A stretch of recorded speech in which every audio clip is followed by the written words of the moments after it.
if I call your name now, if you say who you are and what role you played in the production, that'd be great. So start off with John Barr. Oh, well, I'm not one of the original cast members, but I was in the 1986 production. After the show closed in London, we went to the Manchester Opera House, and I was the first ever alternate Che.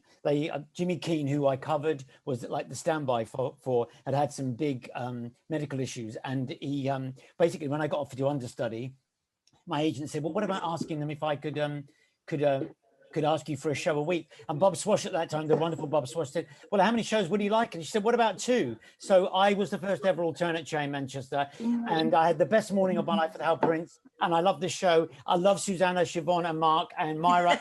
I love it. I saw the show about 12 times with the original company. I was obsessed. Enough. Goodbye. You are obsessed. We'd never know, John. I've got my beret. I'm going. Moving quickly. Susannah Fellowes. Susannah, do you want to introduce yourself? Oh God, I'm Susannah Fellowes. I was in the original production with Siobhan and Mark. I was the first alternate Evita.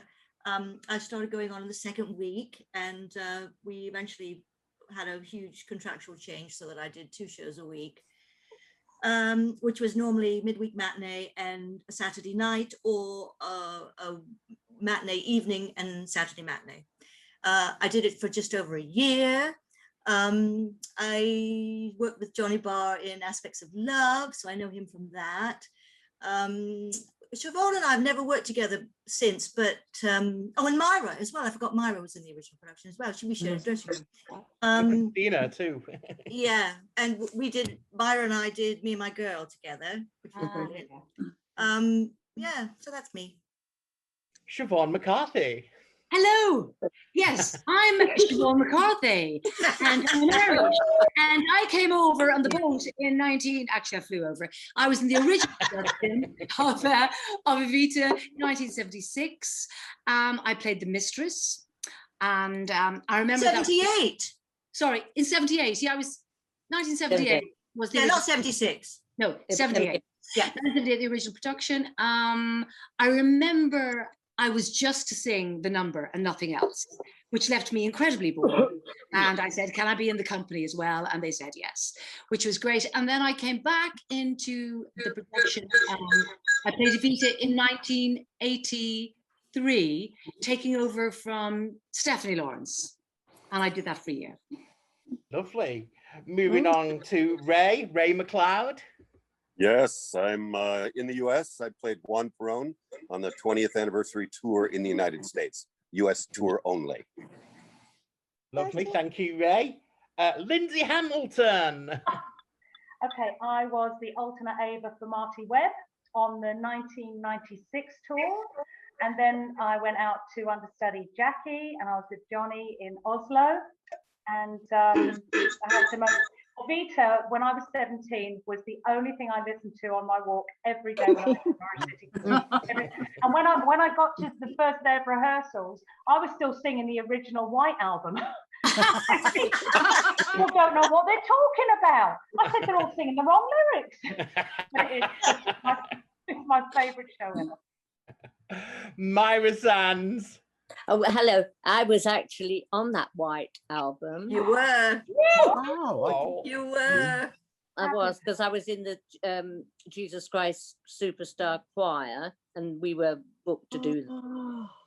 Oh, that's and yeah, and anyway, then I got into it, and I played a woman in a red dress, and understudied all the ladies of the aristocrats. Yeah. That's what I did. I've just got a couple more people to introduce. We've got Christina Thornton. Hello, Christina back in us. Yeah, I'm here. My name's Christina Thornton. I seem to have an awful lot of echo. I don't quite understand.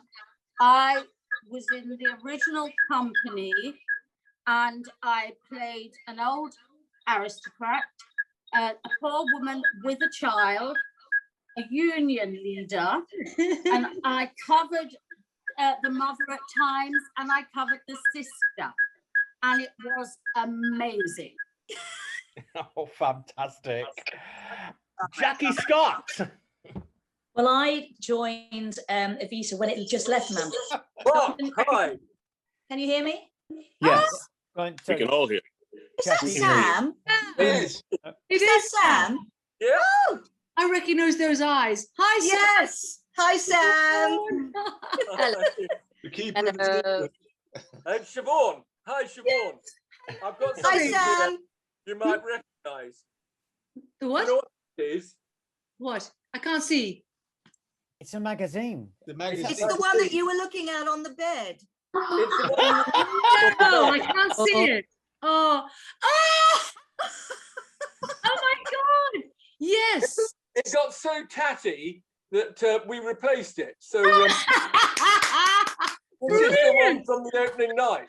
Oh wow! Oh God! Oh, I'm gonna cry. It's amazing. And I don't know, Siobhan, whether you remember, but the first Christmas we had a secret Santa, Yes. Yes. and I got you, and I made a little suitcase with all the little things in I it. have it. I have it. Yes. I'm going to run up and get it. Yeah. Absolutely stunning. When you move on, I'm going to get it. That was a long time ago, Oh. 40 odd years ago. Sam, thank you. Do you know, there you go. I didn't know it was you who made that. But it was me. There we are. And Oh my God! Thank. I've got the magazine because I had to copy it for the suitcase. Oh my God! I'm going to go and get it. I'll wait till everybody says they're. I'm still waiting to find out who Jacqui Scott is. So, No, Jacqui Scott. Are you with us, Jacqui?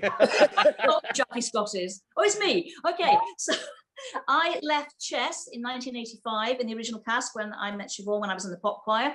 I then auditioned for the alternate Ava to go to rehearse in Manchester, where that was finishing and about to go on its first national tour. And I was a Rebecca Storm's alternate Ava for about 4 months. And then I had a baby, so I had to leave the show. And then I rejoined the show 2 years later with baby in tow, and I took over the role and did it for 2 years on a national tour from 89 and 1990. I also met Johnny all that time as well, obviously, and Lindsey as well. So that was basically how I got into the show. Yeah, that was it. Oh. And we've just met Sam, of course, Sam Madge, who was the stage manager. Is Sam, are you back with us, Sam? I am. I'm having terrible Wi-Fi problems at home, so I couldn't get on to start off with. Oh, we've all been there today. Yeah. We've had technical gremlins in all our works and goings and our of whatever we're using. So I'm just trying anyway, can I say hello to people I know? Like, of course you can. You say hello to whoever you and Siobhan and Mark and Myra and who else do I know? Who was in the original cast? I was. Christina. Yeah. Hi, Susannah. Christina. Susanna. Susanna. Hi, Susanna. Yes. Hi, Sam. Anyway, I did just over 2,000 performances. Wow.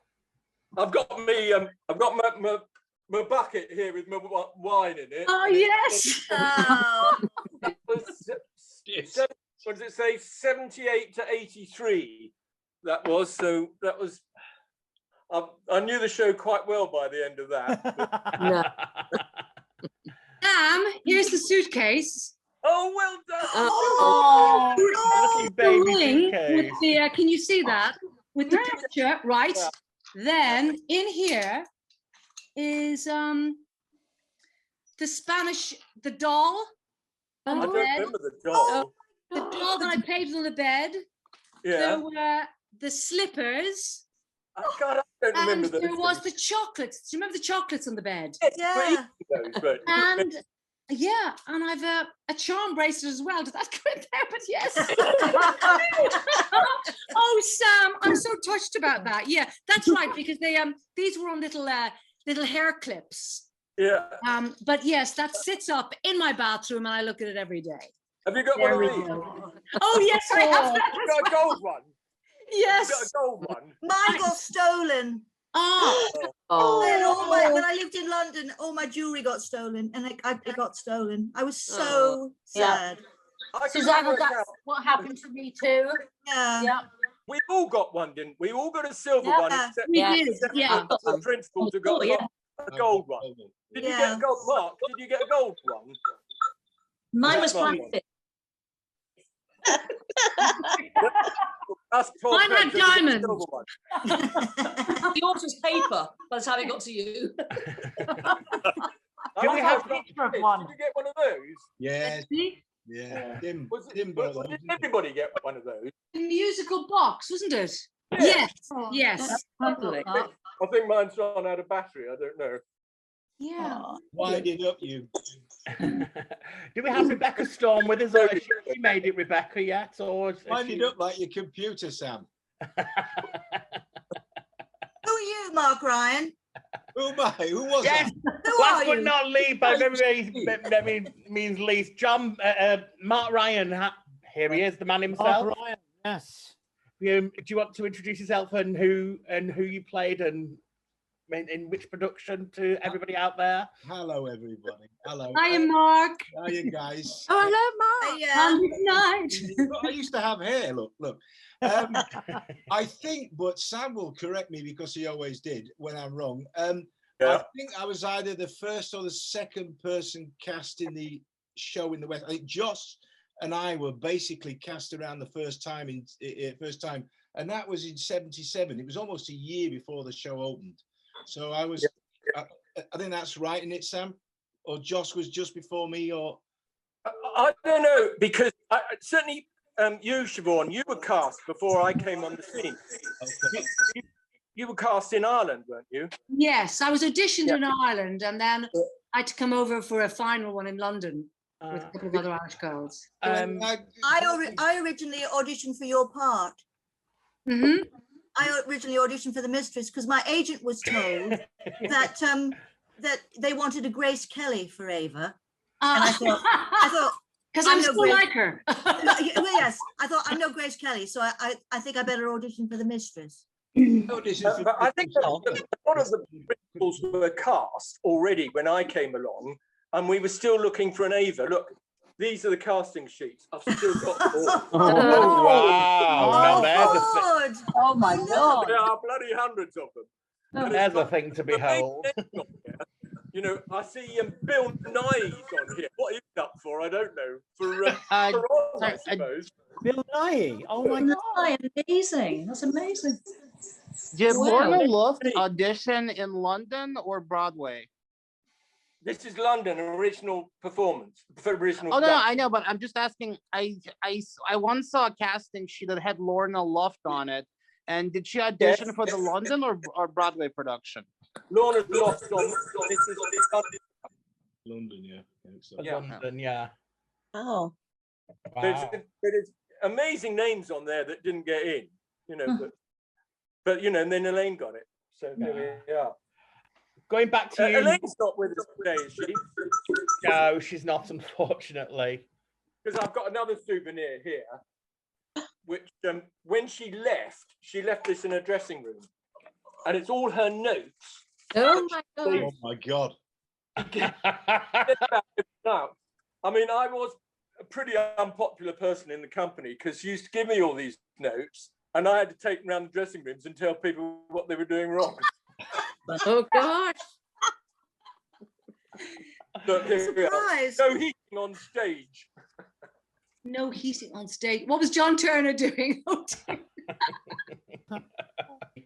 I just have to, a slight diversion. My very favorite Evita story is when we were all on stage in one of the final rehearsals for the opening scene. We'd started the rehearsal and Myra wasn't there. And Myra was always a flurry of bicycle clips and apple juice. and she came on stage. Everybody else was sitting there waiting, and Hal was starting the chat, you know, giving us some notes or something. And Myra came running in and she said, "I'm so sorry I'm late, Hal. The wind was against me." And she was all hair and bicycle clips. And that was just a fantastic moment. Very good. Oh, wonderful story. Does Does anyone remember the flood at the Prince Edward? Yes. Oh, Yes. yes, night off. That was brilliant. Yes, we got a night off. We did. Overflowed and it came under the stage, and they still wanted the show to go on, and the dancers said there's no way, there's just no way we're going to dance and go from one side of the stage to the other. But it wasn't only that, Chrissy, it was also the fact that the pit, they thought they'd be electrocuted. That's right. Yeah, that's Pressing in supply. Whole thing. Win-win, I say. Shut up. But I remember all the duck boards when we did go back. If you had to do a cross under the stage, all the little risers that they had down there, so you wouldn't have to walk in the wet. That's right. Yeah. Oh gosh. Just going back to you, Mark, from you mentioned about your audition process. So it actually happened for you a year prior to the show opening, then, did it, Mark? Correct. Yes, it did. And there's a lot of sitting around and me doing opportunity knocks and various other bits of gigs and all kinds of different stuff to keep. How old were you? 12. I looked very mature. I know for my age. I was fresh from Doncaster. No, I wasn't fresh from Doncaster, but I was, I don't know, 20, either 20 or 21 maybe. The reason I'm asking you is that I remember so clearly asking you at the time how old you were, and you said you were 18. Did I? Well, I might have said that because I think I looked 18. I think I look 18 now. I think I've aged rather well. And Susannah, just so you know, my secret is I was told by John Turner this. Yeah. I had many interesting, bits of advice from people, including Elaine Page. One of which was, why don't you? But I didn't do that because I wanted to play in the show. But the other thing was, John Turner told me that he said the secret to looking young is always drinking really good booze.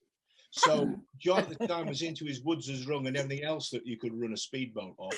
And so since then, I've always drunk really good alcohol. And me too. For me. Is it too late to change? But then of course I mutated from playing McGaldy, much to everybody's surprise and some people's chagrin, and against quite a few people's advice. Actually, I actually got to audition for Shay and Hal because I think he was just bored and he gave me the job.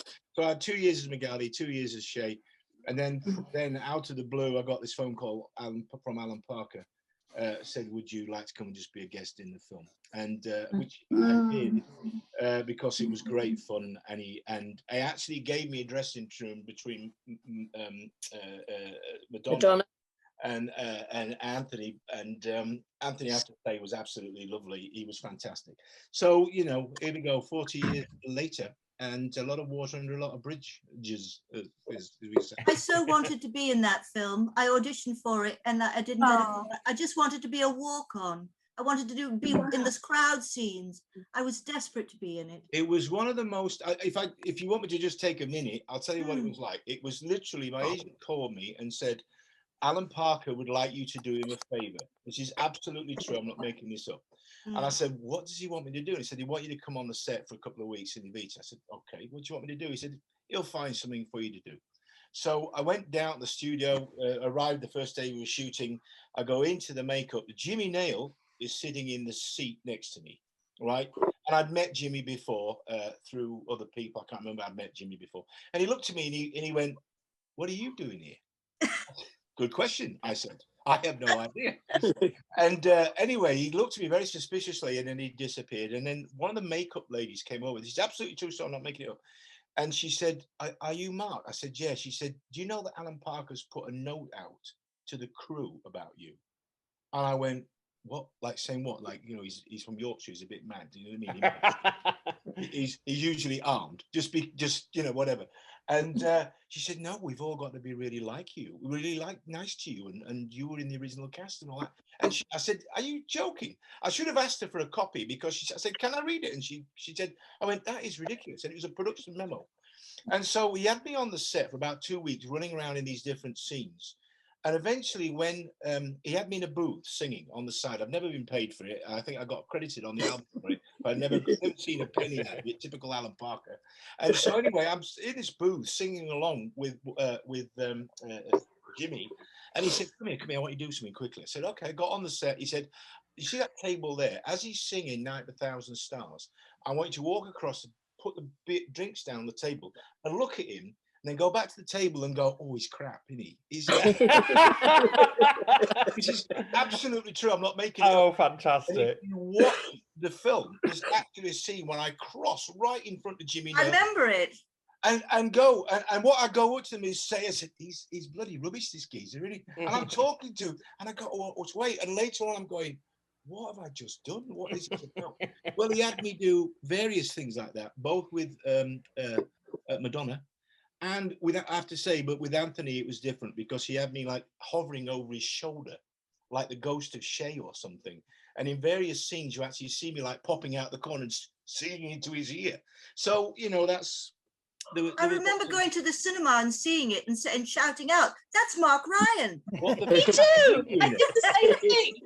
How did he survive 40 years in show business? Mark. Yes. Yeah. Was it true that you first auditioned for Che, and they said no, and then you dressed up as him, and then you got it? Well, Sam's here, so Sam probably knows more of the true story, but the actual news of it was, the reality of it was that I did want to audition for Shay, and I was told politely but firmly, don't bother. The word was, don't embarrass yourself, actually. Oh. And I said, well, I just want to audition for Hal. I know there's going to be possibly another David Essex, because I've been waiting in the wings because, you know, Gary was leaving. And I went, bollocks. So I went to Jenny, the wig lady, Jenny, right? Right. And I Jenny said, Barr. have you got a wig or something I can borrow? And I'll paint on a beard and stuff like that. And I think, though I don't want to drop Sam in it because he's lived a very quiet and happy life since Evita. He kind of went, and I think I heard Hal say, is anybody else to see? And Hal, I think Sam went, yes, we got. So it was too late. I was out on the stage, right, with me combat jacket and my false wig and my beard. And we were into Oh What a Circus before Hal realized it was me. This is what my memory, you know. And then, but Sam will confirm one way or the other, or he won't, because he doesn't want to get himself. You've got to be careful. I've got to be careful what I say, because, you know, I've got various evidences here. I was halfway through. What does it say? I can't read it. I can't see it. It says, get Mark Ryan off the stage. I've been sitting holding my breath for news about Mark Ryan. Oh. And I'm thrilled that his performance is good. And trust his absences are a result of tension and perhaps too much rehearsal. Ooh. And then he puts in brackets, how much rehearsal does a man need? There you go. Who wrote that? Hal? Hal? Yes. Yeah. So I've got all these letters. You see, Hal used to write to me every week, and I've got all these letters. I'd love a copy of that. For those who don't know. There's a bit here about you, Susanna. Sorry? Susanna, there's a bit here about you. I'm sure there is. Susanna shrinks to the corner. The thing I remember about Hal saying about my performance was he said he thought I was too classy to be Rita. And what was so funny was that when I did Me and My Girl, I was playing a classy character. And I remember he came to see the show and I wrote him a note. He was staying at the Savoy. And I wrote him a note and said, "You were so right, Hal. Here I am. I finally found my classy part." And he wrote me back. It was so sweet. Sam, can I have a copy of that, please? I honestly, I don't have. I'm in the Netherlands at the moment, so most of my stuff's in LA. But I'd love a copy of that. But just so for folks know, I was in contact with Al just before he passed away. And, oh, really? Yeah. I was in New York, and I wrote to, it wasn't Ruth Mitchell, it was somebody else, because I think she'd retired. And they were very nice. He wrote back to me, because he'd been very kind to me, invited me to the opening of when what's his name left Phantom. I saw Phantom twice in the same day. I saw what's his name's last performance, and I saw the new guy that was coming in. He was very nice to me. Anyway, I wrote to him, so he'd written these really interesting emails about creating your own reality and opening doors and being positive and all that kind of stuff, which he was very much into. So he obviously saw that I was a cheeky young tyke from the north, and that's what kind of opened that door. But I would love copies of that because I don't. Yeah, Sam, I would too, even if it's bad.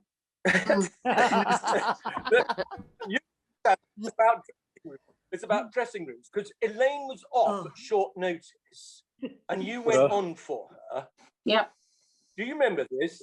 And the curtain went up half an hour late. Do you remember that? Yeah. There was a lot of problems. It was about you getting. Yeah. I can't hear you. There you go. I just and the person you're trying to think of, Mark, this is his assistant.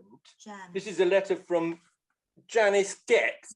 Does that ring a bell? No. No. But it was whoever it was that runs his office now in New York. That was just. Wait a minute! Isn't there a true story about Elaine locking the dressing room door, not letting you in? Is that? Yeah.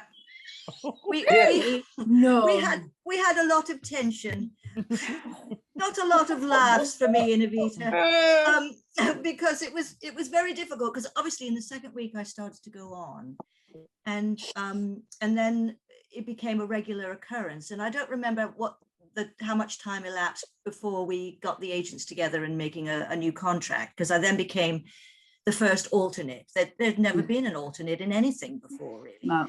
And there was a big thing in the papers about it because they were saying, what's the matter with Elaine? Why can't she do a full show and, a full week of shows?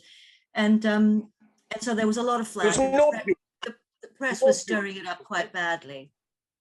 Did somebody say something? Yeah.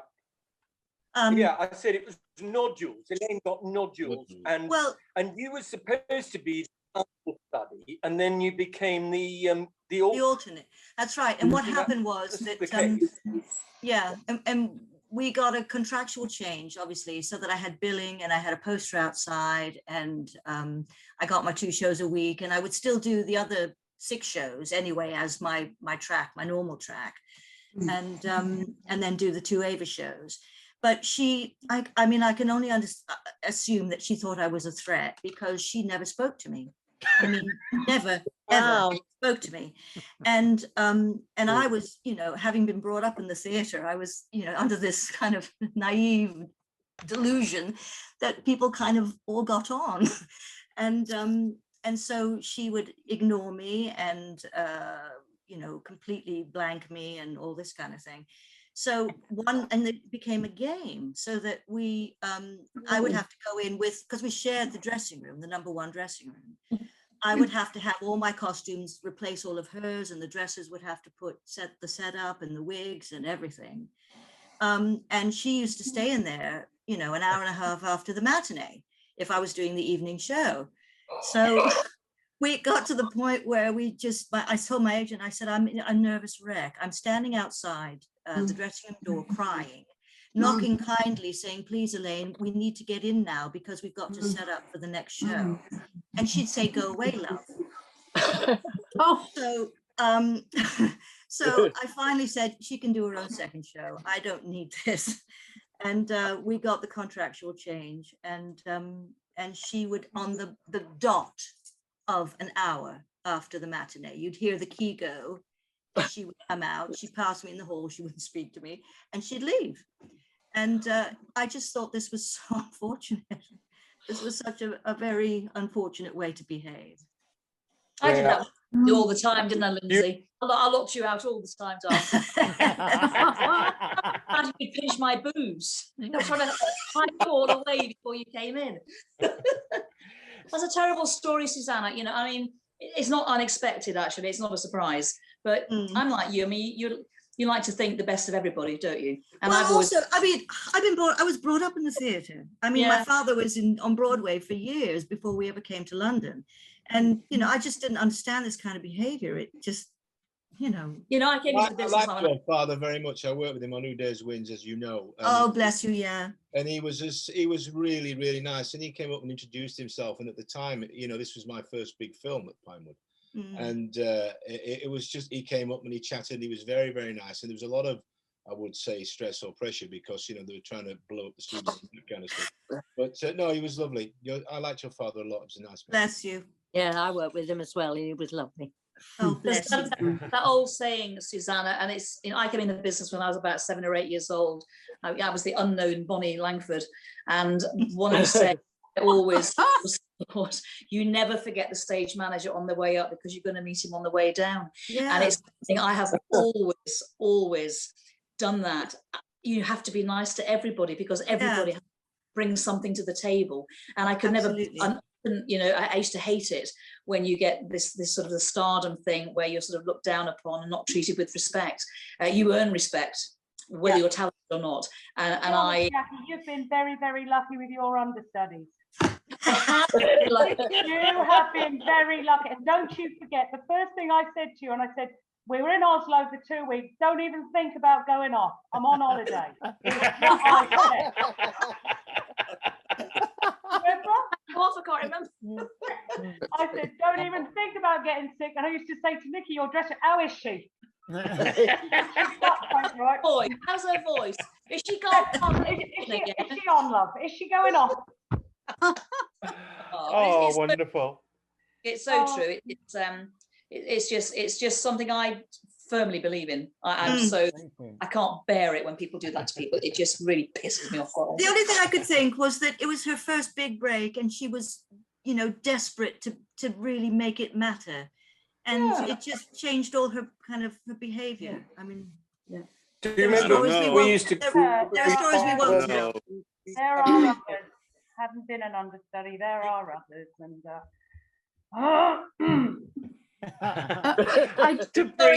Did you just speak? We used to have. Did you say something? Quite a few have gone, haven't they? From our original cast. A lot of the boys during AIDS. Question: do any of you remember Glyn Bailey? Yes. Who said yes? Me. I'm sure I remember Glyn. Yeah, Glyn Bailey. I'm sure he was in the original cast, and he became my cruise agent. Not the original. No. It's definitely 79, 80, maybe. Glyn Bailey, no. If anybody's interested, here's the original cast list. Because this is the stage door check-in list with all the dancers and everybody on. This is the prompt copy, which has been with me since the opening night. Oh, wow. God. Well, Glyn used to tell me the story that there was somebody in the cast that had rather a large appendage. That's all. Well, that could be a lot of people. That was Colin Fay, wasn't it? Oh, Colin Fay. Colin Fay. See, I told you. But all the boys were gorgeous. I mean, Peppy boys, and they were all so beautiful and gone so much too soon. Yeah. Talking of appendages, I should know about the boys' appendages because really, it's my job to go and put replacement on, and I used to go into the boy dancers' dressing room, and being straight, they used to try and frighten me. So I used to go into their dressing room, and they used to wave certain things about just to frighten me. I have a photograph of them all in their knickers. on the last night of our tour, now remember we opened up in Crawley. There was nowhere else to go but up, right? So we opened up in Crawley, and on the last night we ended up it was somewhere very north and very cold.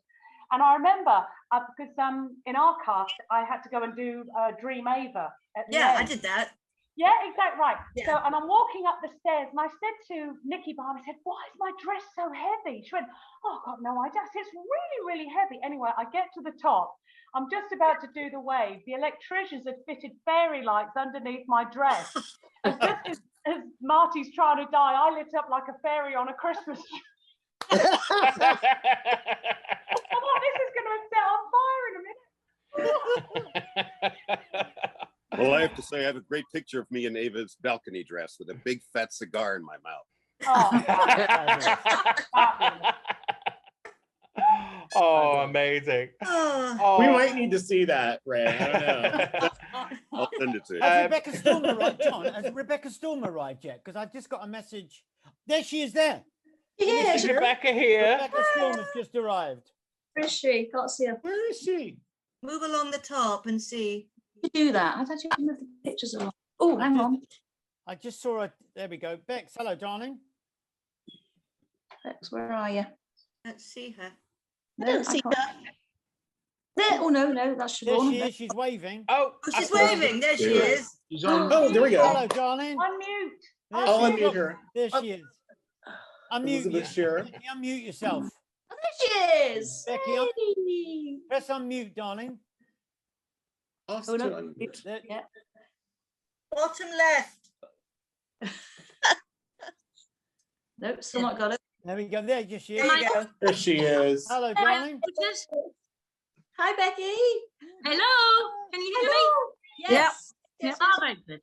I'm enjoying listening. I didn't realize you couldn't hear me. I wasn't saying anything anyway. But it's great to hear stories. Lovely to have you with us, Rebecca. Speaking to, the original mistress herself, Siobhan.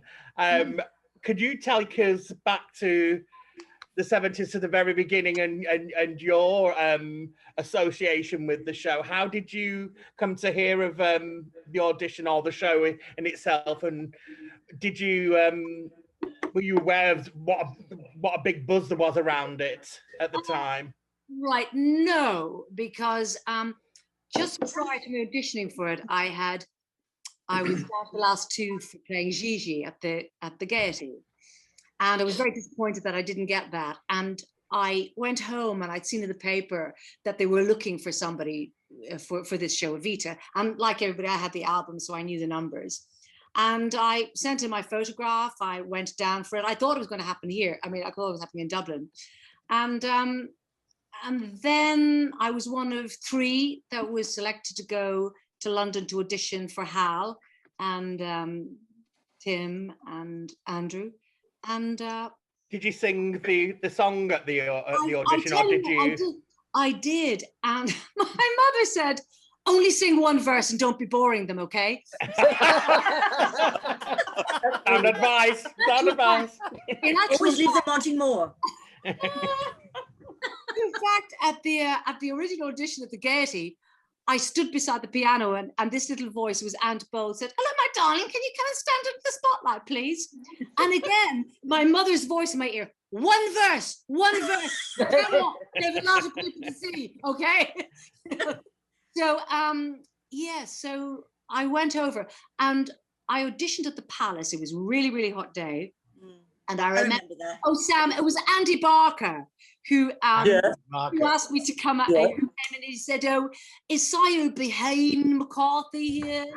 And I went on the stage and sang the number, and Hal came running up to me and Tim, and he said, "I found her," and finished. So I went out really hot, went to get an ice cream, and Irene, lovely Robert Stigwood,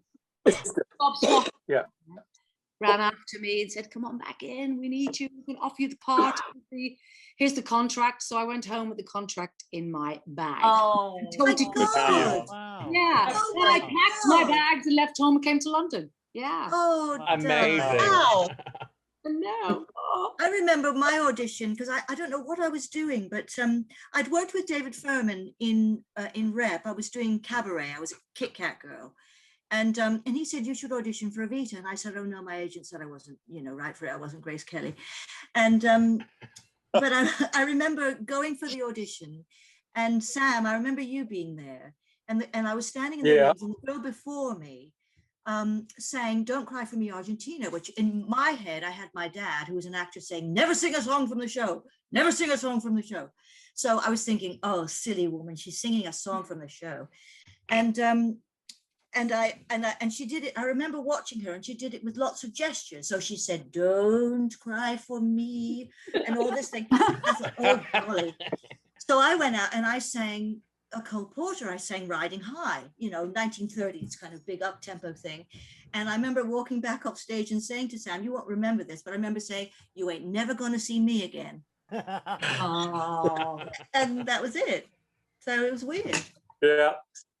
It was amazing how many people took fright and ran off down the road. I'm not on my lists, you know, ran off, ran away. Just amazing how many people were just intimidated by Andrew and Tim and Hal and that lot. Yeah, ignorance is bliss, really. Yeah, I don't know whether it's a rumor, but I believe that's what happened to Di Langton when she came to take over, possibly playing Evita. Yeah, I heard, this is the story I heard, that she got here, she got to the corridor, and that was it. She couldn't take it, and off she ran. Well, Hal said to me, and Hal loved her. Well, yeah, well, Hal said to me that he would never work with her again. Oh no! Because that's what he said to me. He said, because I was then concerned that I was going to be ousted, and he said he'd worked with her on Little Night Music. Oh, right? Yeah. And he said she was off so much he would never hire her again. Oh my gosh! So I don't know, Sam. You probably know more of the inside story than me. Yeah. But that made me. This is the call sheet. Sorry. This is the call sheet for that day. This is the call sheet for that day. Yeah. So I can tell you what time of day it was. You came, Susannah and Myra, because this is the original call sheet, and it's got Myra, Janet Shaw, Christina Thornton, Joe Cameron Brown, Wendy Schumann, Susannah Fellowes, Jenny Evans, Claire Rimmers. This must have been the second recall, because there are loads of people there that didn't make it. But Susannah, I've got your number. You've got your number. I blanked it out under there. My understanding at the time from people around it was that Diana Langton did never auditioned. No. Okay. If she did, she'd be on one of Sam's sheets. Yeah. From what I was told by people. Well, she didn't need to, because Hal had worked with her on Little Night Music. So she, I mean, you would still audition her, Susannah. You would still call her whether she worked with him or not. She would. You'd have to stand in front of Tim or Andrew or anybody else. Yeah. My understanding is she never really or didn't audition, and it may well be because of what you said. I don't know, but my understanding was that she didn't. Okay. Who knows? But I think here's a call sheet that's quite interesting. This has got Siobhan on it and Marty Webb, Verity Ann Meldon, and Verity Ann Meldon, it says here Hal 12 o'clock, Marty Webb, David Tagar and Paul Lindsey. That must have been for Che. And David Tagar. I loved him. And it says second understudy for Che, anyone. And then it says Terry, Chrissy, and Janet. Teresa Codling, that was. Oh yes, for the kids. This must have been an understudy for the mistress or the replacement mistress. Oh. I don't know who. Jan did it. Jan did, didn't she? Josh Bunsell for Janet Shaw. Yeah. Was it Janet Shaw? Didn't she take over as the mistress? Yes, she did. But what about Nancy Wood? She went back to Nancy. Lovely Nancy. I don't remember her. She might have been an understudy. I don't think it's. What did you say, Sam? What? What did you say? I don't remember her as the mistress. These are understudies. I think they're auditioning for understudies. So Terry, Chrissy, and Janet, they were either understudying or auditioning for the part. Yeah. Yeah. Nancy was my understudy. That's right. And then she went back to the States with Jonathan. Yeah. Yeah, that's right. Yeah. Siobhan, do you ever see Janet? Do you ever see Janet? Yes. How is she? I talk to her regularly. Do you? My love. Yeah. I loved her. Yeah. Yeah. Please give her my love. And mine. I will, absolutely. Yeah, she's very, very, very good. Family. She was so beautiful. I remember she just, she Yeah. sat next to Jenny and I in the dressing room because we had that funny little corner. Yeah. And Chrissy and you guys were all on the main strip. That's and then we right. had this funny little corner. And we used to I just loved her. We chatted endlessly. Yeah. Great. I have a photo, if you can see it. Yes, I have that photo. Yes, me and Jenny Evans in the Yes. corridor. Oh gosh, Jenny Evans. Yes. Oh, fabulous photo. Beautiful. Yeah, it's a lovely one. I think I took that. Did you? Possibly. Yeah, because I have it too. I bet you did then, Susanna. Yeah. Bet you did. Does anyone have one of these? Does anyone have one of these? Yes. That the last performance at the Prince Edward. Yeah, which of Elaine. It was a thank you, Elaine. Oh no. Yeah, I have that. Get it on eBay. I've got one. eBay. There'll be a massive, there'll be a mass fight amongst all the Evita fans here for it. I've got that one. Got it off eBay, as Johnny said. You've got Exactly. It on, yeah. So we have to ask. I know that Siobhan talked a little bit about coming back and playing Evita after playing the Mistress, but we have to get a little more depth for you on that, because I have to say, I was in the audience. I think it was either your first show or one of your first shows. I had seen Stephanie. It was one of her last shows. And then I called the theater to ask if they were going to have the new Evita before my vacation was over. I had to go back to California. And the guy in the box office had this incredible Cockney accent, which I didn't understand. But he said, "Oh yeah, we've got the new Evita. Her name is Siobhan McCarthy." And I was like, "I don't know who that is, but I'm going to go see her." And then I got in the program, in the theater with the program, and I saw your name written out. And in my poor Southern California mind, I was like, Siobhan McCarthy. But I knew you from the album. I went bonkers. My mother was sitting there next to me, and I grabbed her arm, and I was like, "You don't understand. This is huge. She's here. Back. She was the Mistress. Now she's Evita." It was a big life moment. So if you could share a little more with us about that, we would love to hear. Oh gosh. Well, what was I was in a group called the Wall Street Crash. Yes. I remember them. I remember that. That was kind of my little, testing ground. I had a great time with that group. And Bob Swash phoned me to say, would I like to audition for Evita? And I wanted to leave the group. So I worked on that. It had never entered my head to actually audition for the part. And myself and Bob went to New York so I auditioned for Hal, obviously over there. And there's nothing more to say except it was just a phenomenal role to play. I had such a fabulous time in that show. Wonderful cast. I think my Perron was Oz Clark. Oh yeah, lovely Oz, the wine critic. Yes, the wine critic. We went out one day. He said, "Oh, darling," he said, would you come?" It was for the BBC to do some cocktail tasting. This is for an evening show. So I loved the cocktails and didn't spit them out into the. We were flying during the evening show, I can tell you. But, so I did that with Oz. I think we had 6 months with Oz, and then Daniel Benzali. Oh yeah. Oh yeah. Right. Played Perron. And oh God, it was fabulous to play the part. Was it a strange feeling going back to a show that you'd already done, but in that role, because you obviously previously you were sort of I don't say lower down the pecking order, but you were kind of course you were a featured role, and then you're coming back in the lead role. It was hello, bye. Not me, I'm still here. No, I think after I played the Mistress, I went over and I played Mary Magdalene in the Palace for the last 9 months. And then, I joined the group.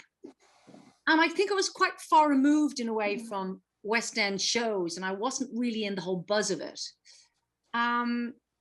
So it was I suppose, yeah, I think it's between the years distance kind of certainly, I suppose, prepared me. Yeah. I did a lot of singing with the group, so I sort of felt ready for it and yeah, just grabbed it the way I wanted to. And, you know, I was able to, my voice range had really improved having been in the group. And, you know, I think when I joined the show initially, I'd never been able to sing very high. I mean, Jacqui knows all those top notes that you've got to hit in what you always do in a head mix or chest mix that we to do. And the company were great, and yeah, no, it was very exciting. Susannah, how long did you do it for? Did you stay out a year? I did it for over a year. I remember I did the year, and then I sort of did a little transition when Marty came in. Yes. I just want to show you this picture, if you can see it, of all the boys in their underwear.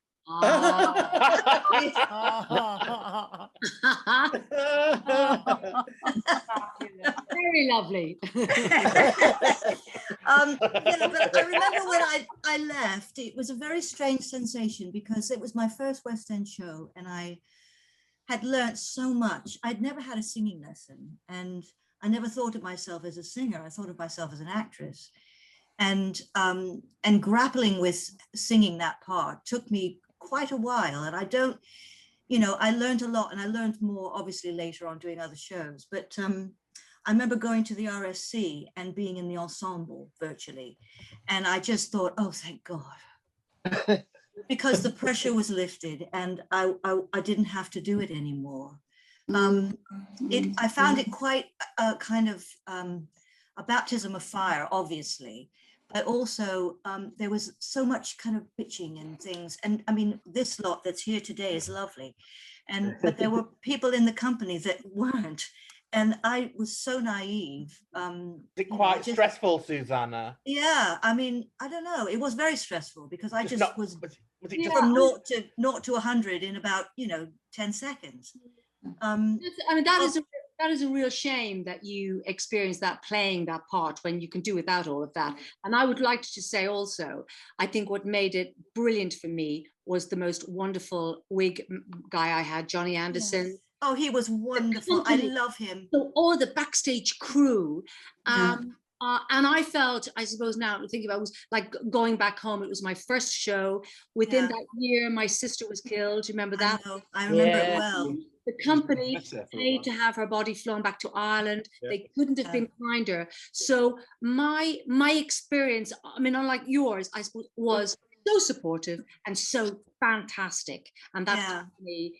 But you were the baby as well, because all of them. You were the baby because you were the youngest, and everyone we just adored you, and it was a really lovely time. You know, you came in and you were so perfect for that part, and just so gorgeous. We just loved you.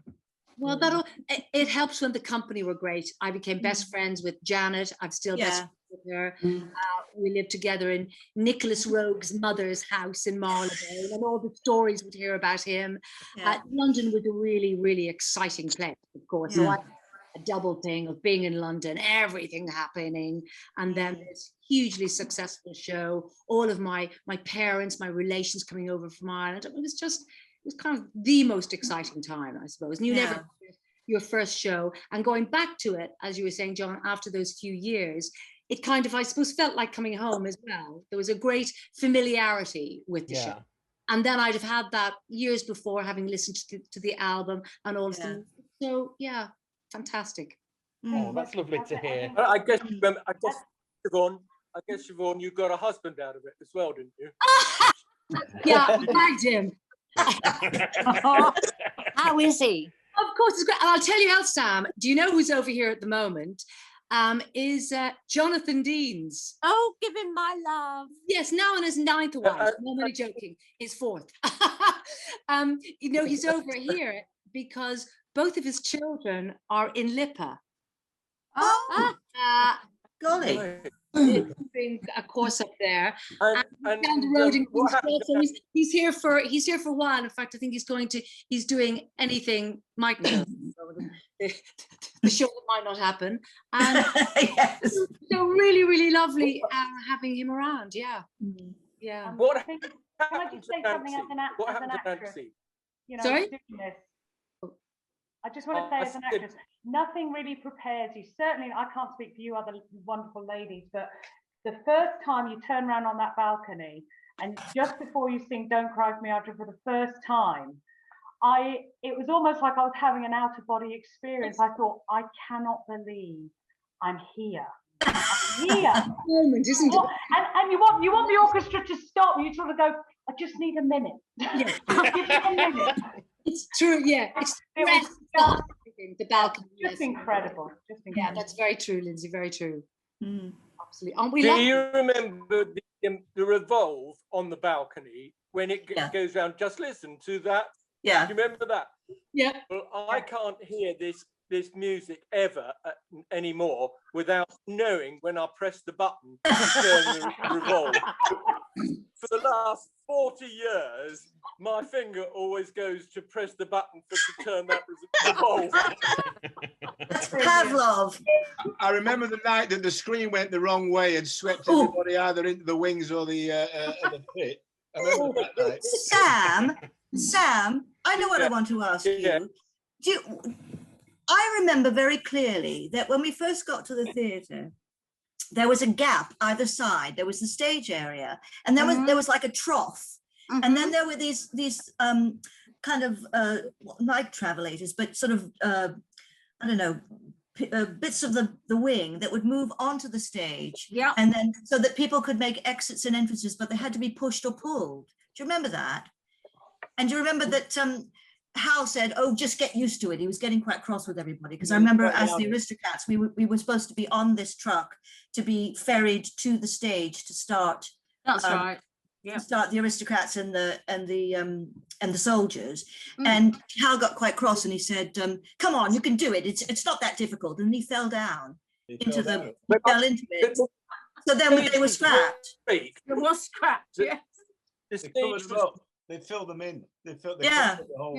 Yeah. It's ridiculous. Tim and Tazina's designs. Go on. Yeah. Sorry, I'm not hearing you. Say again. You said something, Sam. Okay. No, I was just going to say what I remember was the first night when the screen and the door. Remember the mirrored door collided. That was my worst moment. I was at the bottom of that. Whoa! I remember that.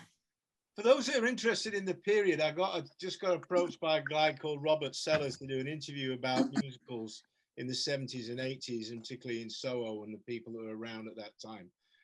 And it's interesting now because when I go back to London, I always go and just walk round to the city. I know it sounds weird. I go around and go and just, you are weird. Well, I am. That's why I keep getting employed, Susannah. 10 years with Michael Bay, you've got to be weird. 5 years being the giant alien robot. Somebody's a dirty job, but somebody's got to do it. And so, but there was he was asking about that period of time, and I was talking about the places and the people that I remember, like the Bar Italia and places like that. Yeah. Used to see in Bar Italia. So I just wondered, because we were just talking about obviously how Soho has changed, but also how the West End has changed, and how that whole that late mid 70s when I sort of got down to London, 75 or 76, whatever it was, through that period. So I don't know. What's other people's impressions of what Evita was as a milestone in that era? Well, you used to be able to park outside the stage door, didn't you? Yeah. And do you remember Jacqui? You remember Aliki? Oh my God! Do I remember Aliki? Oh yeah. Parked outside, always selling illegal stuff at the stage door. And I mean everything. But she had a boot full of Christmas presents. She parked it out. She had a father who park all around down Fleet Street, up Fleet Street. Yeah. I used to park literally at the stage door on a Saturday. You could literally there, but Aliki would turn up, and she was a wonderful Jewish princess. All right, madam, Elaine. Remember she called it Elaine. Elaine, here, Elaine. A mink coat. A mink coat, back of my father's lorry. Mink coat, Elaine. Cheap for you, doll. Lovely earrings. And on a Saturday, she'd come in, wouldn't she, with a box of knocked stuff that had been nicked from somewhere. Yeah. The leaky would come in and, bloody hell, go, fox coat tonight, fox coat. Bloody beautiful this is. Looks a bit shutter. Look at this, look at this. She was hysterical. She was in the pop choir. And she was the only person who probably shouldn't have been in the pop choir because she had the biggest voice with no discipline whatsoever.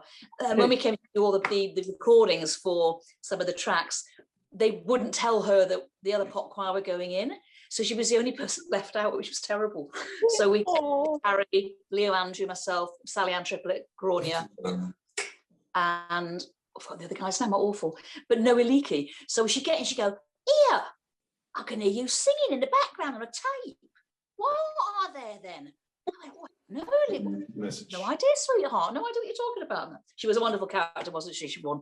Yeah, but anyway, digressing. I see, she's in real estate. She's in, yeah. She went to she did in Hampstead or somewhere. I did hear that. She was a wonderful character. But no, parking in the West End in those days, well, in Chester in 85, and it was so easy. You could just do that. I loved all the calves, the polo and and all those calves that you used to go to for a spag bol. You know, between shows. I loved it. What was that famous one? You came out the front door of the Prince Edward, and it was on the next block along, and it was Italian. Polo. Polo. Polo. Was it? Okay, yeah. That was amazing. The Polo and the Carlisle round. There was another one on the opposite side of go to the Carlisle. Carlisle. God. Velottis. Who remembers Velottis? Yes. Velottis. Oh, Velottis, yes. The waitress used to go, okay, I have roast potato, boiled potato, mashed potato chip. What was her name? She was beautiful. What was her name? It wasn't Svetlana, that's too obvious, but it was something like that. Yeah. She was Ukrainian or something. She was so. Not Anna. Was it Anna? Not Anna who died. No, blonde, Polish. No, she was kind of. She had red hair. She was red. Redhead. Yeah, beautiful. She was so sweet. Yeah. So. Going back to the original. Sorry. Yes, so we had some questions coming out of the chat, right? And it looked like folks were asking if there were any anecdotes about rehearsing with Hal and or Larry, and poor Larry was not able to get back in, but we're going to try to get him another time. So he sends his best wishes. What I'd like to ask Larry, I'm sure we'll get another opportunity, but if we do get another opportunity, I'd like to ask Larry about the boleros. So in rehearsal, stage management were to supply boleros or whatever these South American things are on long strings with a ball at the end, and they throw them through the air, and you know it tangles around the cattle's feet and trips them up. And we supplied these for Larry to do a dance number in the show with these boleros or whatever they're called. And he tried to create a dance with them for South America. And Hal decided, or Bob Squash decided, that they were far too dangerous and somebody's going to get killed doing it. So it never made it so. But it'd been interesting to know what Larry got up his sleeve for that. For sure. He uses them in his quiet private time. You know, I've got a very quick short story. When I did it in Manchester, I only had I had a morning with Hal Prince, and Rhea Jones had the afternoon because we were the alternates. Ruth Mitchell and Stella and that had put us into the show. Stella, yeah. Stella, and Rhea and I were doing the ensemble tracks as well. But I had the morning, and Rhea had the afternoon. I got there in the morning, and Hal Prince was at the stage joining me. Morning, Johnny, and he said, "I don't need the costume, just the cigar and your beret." So I wore my beret, had the cigar, and they got down. Stephen Hill was the conductor. I turned around and I puffed. And he ran down on the God mic and went, John, whenever you go on, do not use a cigar. You look like Betty Davis.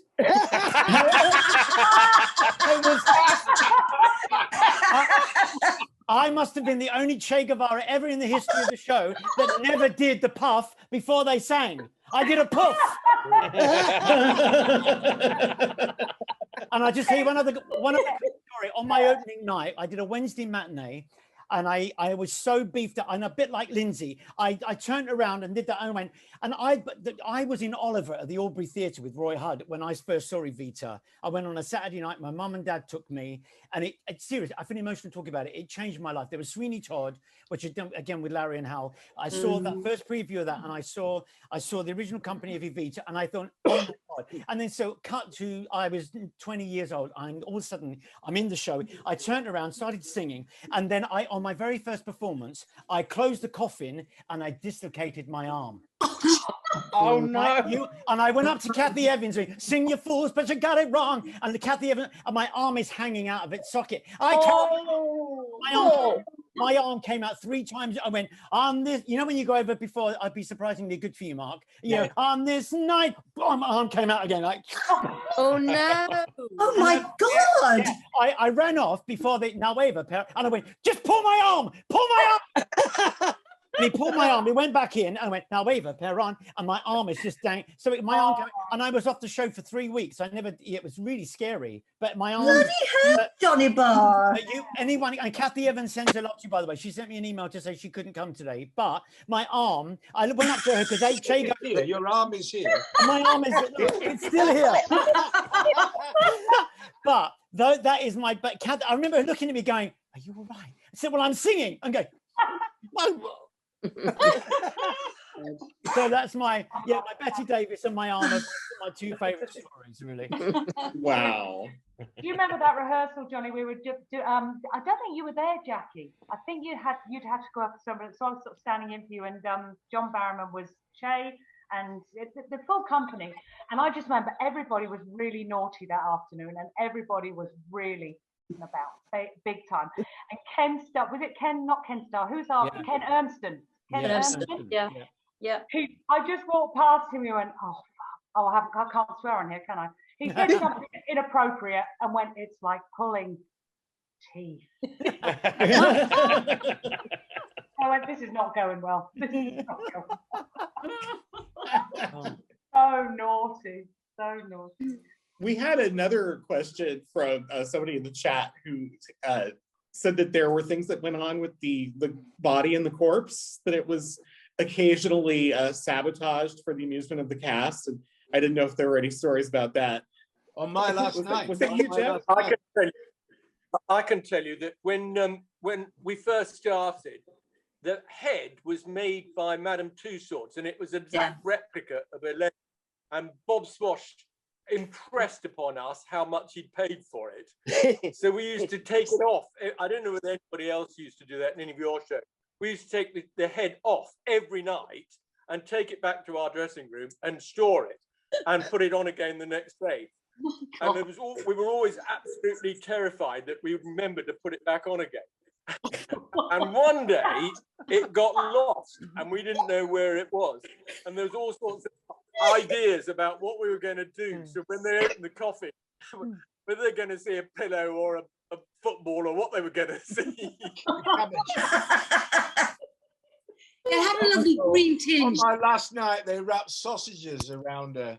So I remember that. You had sausages wrapped around it. And there was one night during the course of the actual thing, I lost a lot of relatives. This was a very sad period of my life, but during the entire show. And you do the show with a coffin in it, but we lost a lot of people, including my father. So on the night that I came back, my father had passed away, I slammed the coffin lid so hard, it fell off the trestle. Oh no! And literally, I was just slamming it, and I thought, as I was slamming the thing, I thought I saw the head like bounce up, and I went, "Oh Christ!" If they close the thing and the head comes up and it traps her head in the coffin, it does. But pushing it down, I thought I would push it down and get her head back in there. It was something like that. Oh, I think Jeff's showing us a picture of the head. If we click on, it's Jeff. Oh my God! Oh wow! Oh, where? Oh, say something, Jeff. So you show. Say something so we can see. Wow, there we go. Yeah, I can't see. Was yours wax, Jeffrey? Oh no, this is Elaine. This is from Elaine. Yeah. Elaine. I've seen that. Yeah. Because a happy moment. Ours, we handled it so much, out of the coffin, into the coffin, out of the coffin. it was all at the end of the run. It was all filthy, dirty, and bashed about and everything, like the real Ava. Well, in Manchester, she had no nose. She had no nose. She had no. Sam, what happened? What happened when the cast changed? Did you still use the same one? Yeah, we kept going. Bob Swash was too mean to pay for another one, so we Well, it's like used the Elaine one forever. Like the screen, like the movie went to America, I believe, didn't it? Wow. Really? Of us all sitting there going, Maria, and all the rest of it. And you shouting, Madre de Dios! Yes. And I love that. That went to America, I believe. Yeah. That whole thing. And we weren't paid. Yes, I remember that. I've got to go. I'm sorry. I've got to go. All the best, everybody. Lots of love. Oh, thank you for joining us, Myra. Bye, darling. Thank Bye. you. Love, sweetheart. Thank you very, very much for organising it. It's brilliant. Thank you. Oh, thank you for being here. Thank you, Myra. Bye. Bye, darling. Another time. I actually have to go and pick up children in a minute, but I just want to share just one quick story. Best afternoon matinee gag. Wherever we were, I was on as Ava as a matinee, and Jane O'Mahony was playing the mistress. Now, Jane O'Mahony is about 3'2" and like this, absolutely tiny. So I go on, we go and hello and goodbye, I've just unemployed you. And as I go to get the suitcase from under bed, those boys had filled it with bricks. Now, I'm pretty strong. So hello and goodbye, I've just unemployed you. You can go back to school. I get the suitcase on the bed. The bed dips. Jane O'Mahony turns white because, as you know, it's been direct. She's got to schlep that suitcase all the way across the stage. And the boys were in the wings just going. I have to go pick up children. It's been such a pleasure. Thank you for asking me. Really? Thank you for being here. Bye. The question is, how do I leave? You should be able just to go. Down right. Leave. Look down right. Yeah, leave on the red one. Bye, Lindsay. You mean the big red sign that says leave? That's the one. I might have to join Lindsay as well, I'm afraid, guys. I'm going to go. I've got to feed my husband. Okay, and I'm going to have to love you and leave you. Thank you so much for all of this. What a joy to see you. Bye, Christina. Bye. Bye, Christina. Bye. Great to see you. Great to see you, Siobhan. Bye, Jacqui. Thanks for coming, Jacqui. Johnny, bye, darling. Take care. Bye. Bye, Jacqui. And before we wrap up, I forgot we have a lovely video message from Duncan Smith. Should we try to play that? Oh, yeah. Yes. Yeah. Let's do that. Okay, I'm going to ask my Or you lost your connection. Like, I can do it. I can share my screen. Okay, you guys. Crossing your fingers here. Ready? Okay, screen broadcast. Start broadcast. Yeah, well, it was a very odd one. When it first came in this morning, they didn't want to say anything. They said no comment, but when the copy runs, we might have. Who's talking? Which I thought was a very. That's John, isn't it? No. Wait, sorry. It's my friend David. Hold on, let me call him. Hold on. Oh, wait, hang on. I'm doing it. Basically, yeah. Hold on. But I Just thought let I'd me. leave it in there in case. What am I doing? Where's the video? I don't know what you're doing. Oh, here we go. Here we go. Oh, David, your mic is up. Okay, James. David, your mic is up.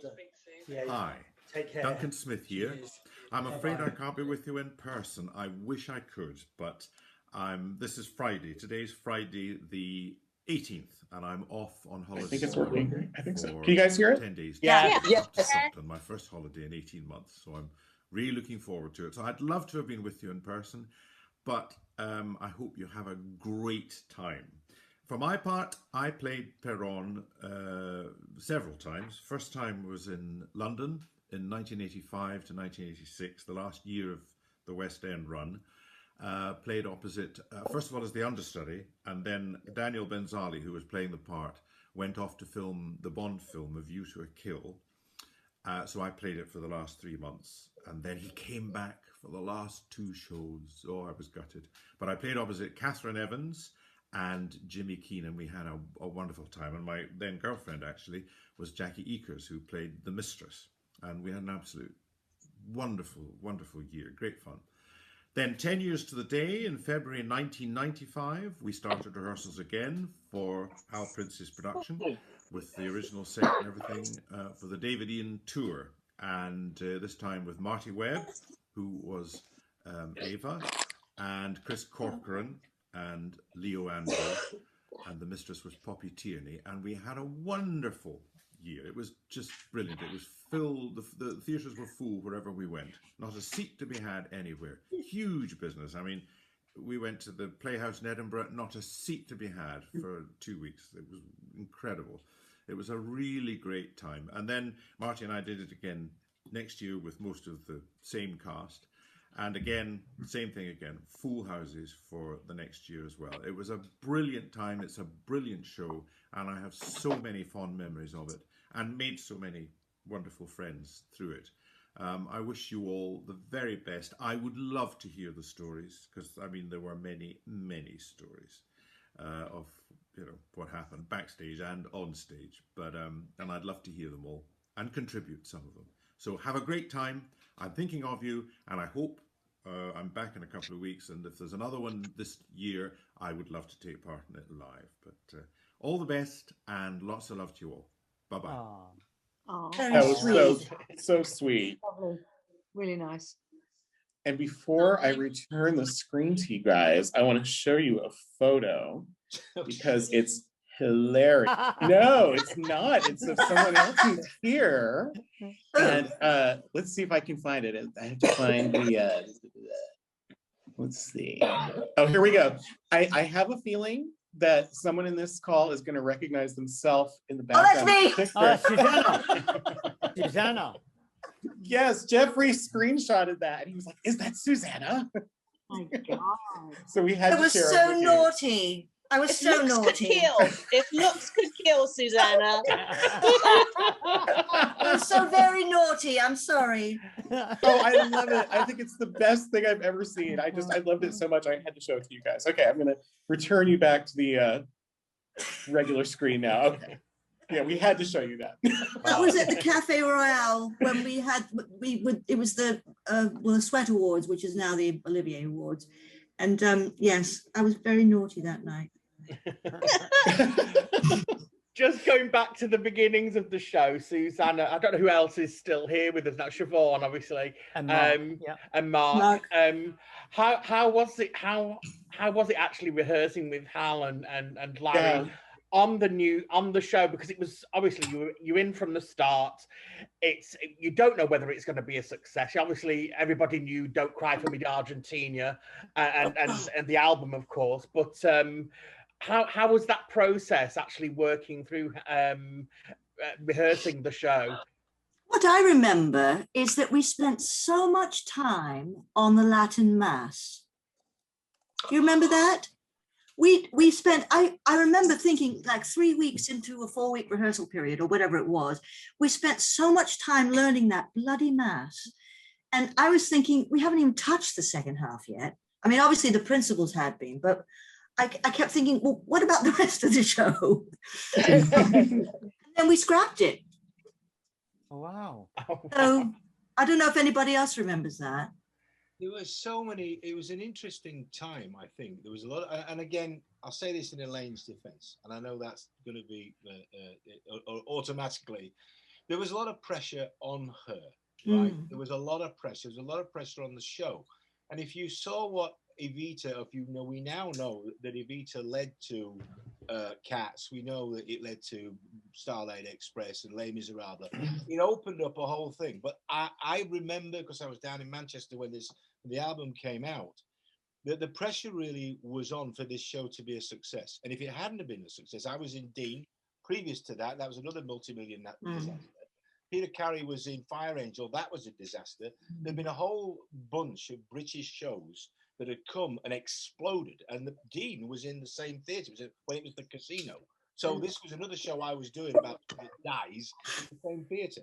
And I remember thinking at the time, like, this show, if it doesn't work, the British theatre, musical theatre, is in a lot of trouble. Wow. And obviously it worked, and it opened up a whole new slew. There would have been no Cats, though, possibly. There'd have been no Starlight Express. So I think the pressure, particularly on Elaine, to prove herself as a leading lady in the West End was massive. And there was a lot of, I don't know what you would call it, backstage. I won't mention her name again, but there was a lot of pressure about who was going to play this part in the West End. And a lot of PR was played about, this one's audition, that one's audition. Yeah. People didn't. So I think that there was a lot of pressure. And I remember that time, for me, the rehearsal period for me was an absolute total nightmare. I remember Hal sitting down. Hal sat with me for a while and used to talk to me and give me little clues and this and that, the other. And I was blissfully always having an out-of-body experience because I was actually enjoying it. I'm playing McCarthy. I walk on, I sing the song, I bugger off. Right, I don't have to deal with any of the other bullshit. They kept trying to drop. I was going to ask you, Mark. Did you double up as company as well, or were you just like, no, I've got my bit, and that's that kind of thing? Or they threw me into some of the company numbers here and there just because Ant Bowles, who wasn't a big fan of mine, I have to say, for anybody that is an Anthony Bowles alumni here. And he told me himself that he wanted somebody else to play the part. There was a lot of undermining of all of that. Let me tell you, I had the members of the cast tell me they were going to play McCarthy when I left or got fired. So but a lot of that went on. There was a lot of pressure. Luckily, I was so almost detached from it. Yeah. I just went out and sang. And actually, it was David Essex that came up to me and he went, Marky, I love your voice, mate. You got a great voice, boy. Just get it in there, just do it. And he gave me some advice, David, which helped. And so I think we kind of underestimate now the pressure that was not. It was huge. It was huge. And luckily, I think some of us, weren't in that ball game where the show called Evita and the lady that's playing Evita had that on her. Yeah. And I remember Hal directing her hands over and over and over. Every movement of Don't Cry For Me, Argentina, was literally the timing, the movement and everything was done. I have so many bizarre memories of it. But the one memory that stands out in my mind was, I think I've said this in the group. Remember, I was very young then, thought I needed the millions on my side. Thought the more that loved me, the more loved I'd be. But such things cannot be multiplied. And Hal cut it. And I remember sitting in the stalls, looking at Elaine Page and thinking how ironic and how cruel this business is. That probably for me, the best lines in the whole thing that sums up her journey towards how could it like that. I think there was a bit of tension between Andrew and him about that because I think they realised how it was a pivotal moment, really, wasn't it? It was a big moment, and they just chopped it. There were many moments like that. Remember? Oh, there were. I remember. I mean, little kind of tense moments when Hal would say, "There's too much here, too much music here. Cut 16 bars," and of course Andrew would go, "Oh, oh gosh," and it was extraordinary. But they were desperate to have a hit. They had the best Broadway director they could possibly have, and they were desperate to have a hit in New York. Yeah. So I think that was a huge kind of motivator to get it right and to do anything that Hal said. Would you say that those of you that were involved in it, I mean, my opinion, and I've expressed it to others in the Evita group before now and the panel as well. My obviously I wasn't around then, but I was always of the opinion that we're always told, oh, Cats was the turning point of British musical theatre. But I always go, well, what about Evita? Evita came if Evita hadn't have happened, I don't think Cats could have happened, because it was just, everything that was there. It was such a unique show. You look at it now, and thankfully, we've got YouTube, and we do have some footage. Unfortunately, not from the original, not from the original production, but where we can see now exactly how much detail there was in there and how unique and stylish the show was. And I think it really set the bar. It really set a precedent that hadn't probably been seen before in this country anyway. For an original British show. Would you agree with that? Yeah. I don't think there was an empty seat in the house in my memory. Looking out at the audience, I don't think there was an empty seat in the house till I took over as Shay. Maybe maybe that was something to do with it. I don't know. But I remember looking out, and I remember thinking there isn't an empty seat. Almost 3 years into that of the show, which was, you know, amazing. And I mean, if you think at the same time Sweeney Todd opened and closed in the West End in whatever 3 weeks or something, they tried to keep it running, and the crits destroyed Sweeney Todd in London, which is one of my favorite musicals. Yeah. Sweeney Todd opened and closed like that. They tried to keep it open, they couldn't. It just didn't happen. Do you think they opened in the wrong house? I think it was the Drury Lane was too big for it, maybe. It got attacked by the British. I remember reading some of the crits, because I was at one point, I talked to Hal about auditioning for it, actually. And I was quite happy where I was. That sounds weird, but I was. And I remember it was in the Telegraph, or some of them describing the show as a thin tissue of bullshit. And I remember absolutely. And I remember, I think I was actually at maybe Gary Bond and I had gone out for lunch or something, and we were talking about the reviews, and they described the show as this thin tissue of bullshit. I remember thinking, if they'd have done that to Evita, how that would have affected the whole Andrew Lloyd Webber, Tim Rice music machine. What would have happened? And obviously it didn't. I think Sondheim has always had such a hard time, though. I mean, you know, it isn't your common or garden theatre goer that gets into Sondheim. You know, it's complicated stuff. I remember going to that matinee as a group. I think we all went because they had a different matinee to us, and because Hal had directed both of them. I remember a big group of us going to see it. What'd you say, Mark? I think it was a Wednesday or something like that. And just being completely blown away by it, but also having become familiar with his style, seeing him doing again what he did with Evita, with various other things that I'd seen of his in New York. He was such a brilliant. He could just make something incredibly clear. In and the show evolved, and I know I've talked to some of you guys about this, but I mean, they shipped me off to New York. I saw the original American, maybe in LA, then moved to San Francisco, then went to New York, and by that point, Mandy was, you know, definitely almost stealing the show. And I got back, and I just auditioned. I was about to go and do Shay, and Hal pulled me to one side, and he said, I think I've said this to you. His direction was, "Did you see what Mandy did?" And I said, "Yeah." He said, "The show's called Evita, but it's Shay that drives the train. I want you to steal the show. I want you to attack her."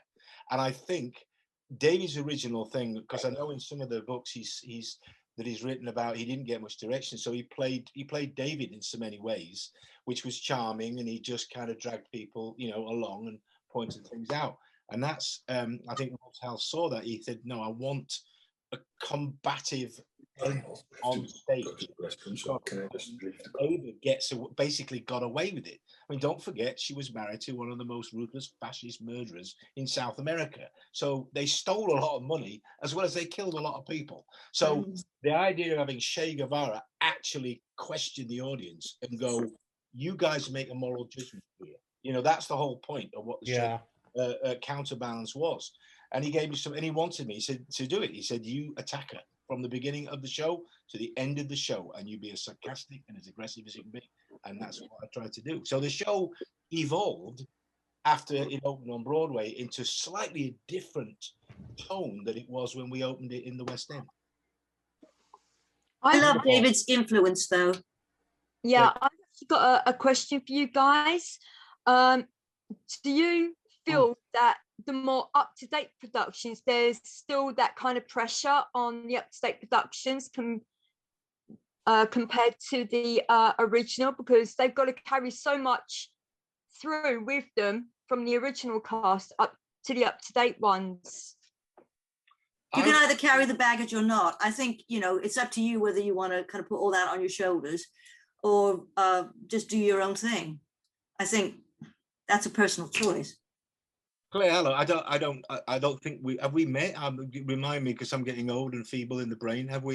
No, I'm kind of like the baby of the group. I've seen Evita twice, I have, and I've done the review when Marty Pello was playing Shay and Magdalena Alberta was playing Ava at the Lowry. And Claire's one of our admin team members, Mark. I'm here to talk. I recently saw the tour here in the Netherlands, and they sent the local press round, and they took photographs of me with all the crew and all that kind of stuff. I think we, the people that were there, we don't understand how we've affected other people's careers and attitude to the show.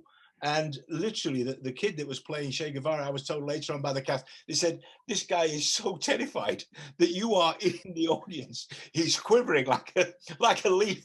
He doesn't want to. I have to say, they had better costumes than we did. A great costume with this production. And they had some very inventive staging to cover up for the fact that they didn't have 40 people on the stage, how many people that we had.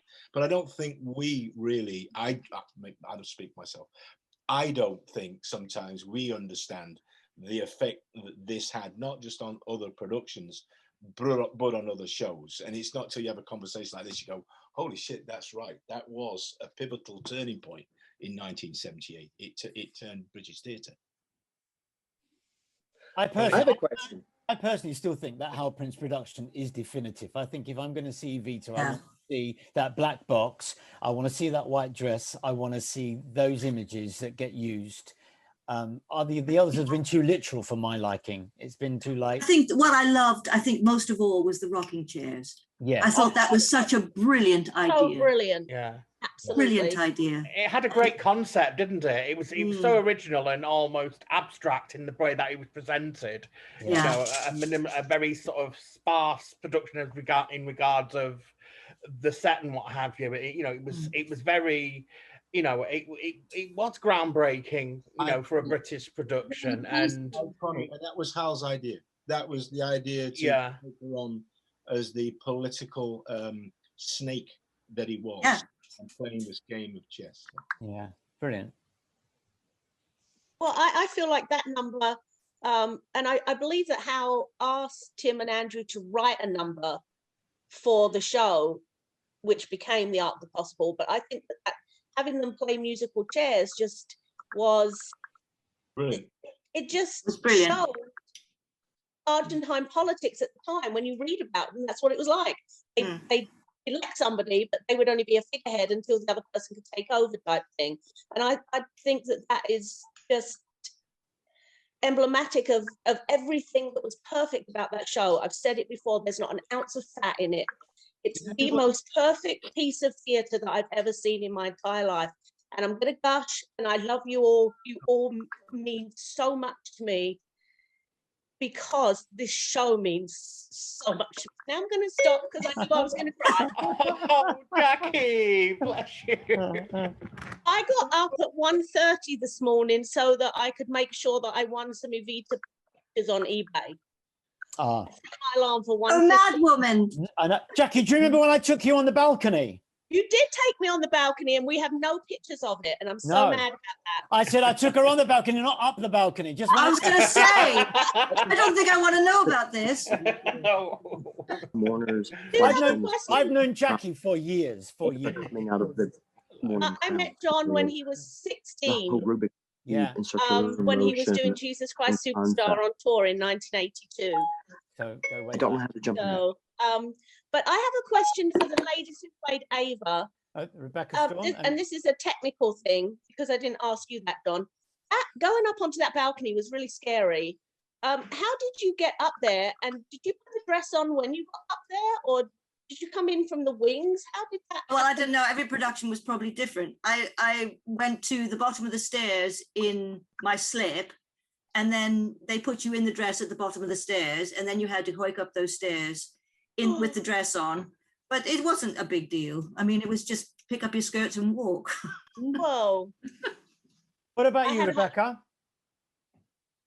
Yeah, exactly the same as Susannah. But one of my memories is that the staircase used to come in and out in the version that I did. It was the tour, so I think it was kind of a shrunk down version, in fairness.